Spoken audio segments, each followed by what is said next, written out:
نبی پاک صلی اللہ علیہ وسلم نے ارشاد فرمایا سونا مسلمان وہ ہے کہ جس کام سے اس کا مطلب نہیں اس کام کو چھوڑ دے۔ اور نبی کریم صلی اللہ علیہ وسلم نے فرمایا قیامت کے دن زیادہ گناہ ان لوگوں کے ہوں گے جو زیادہ فضول باتیں کرتے تھے، ان کے گناہ زیادہ ہوں گے۔ فضولیات سے بچیں، اپنے اوقات کار زندگی میں مرتب کریں۔ ہم پتہ کیا کہتے ہیں، 1 منٹ میں آیا، تو 1 منٹ ٹھہر، میں یہ محاورہ ہے ہمارا، 1 منٹ دے ذرا مجھے۔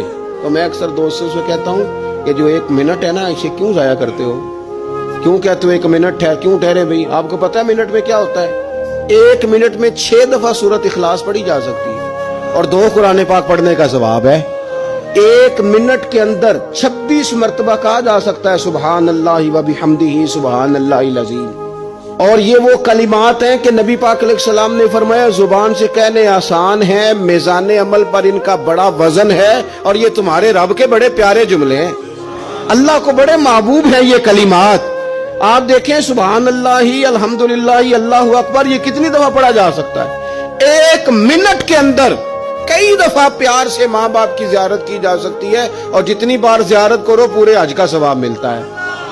1 منٹ کے اندر فون اٹھا کے کسی مریض کی عیادت کی جا سکتی ہے، اور میرے نبی پاک صلی اللہ علیہ وسلم نے فرمایا جب تم مریض کی عیادت کرتا ہے تو خدا کی رحمت کا دریا بہہ رہا تھا، تو نے اس میں غوطہ لگا لیا ہے۔ 1 منٹ کے اندر تو کمال ہو جاتا ہے، لیکن شرط یہ ہے کہ اس منٹ کو ضائع نہیں کرنا، اس منٹ میں کچھ کر جائیں۔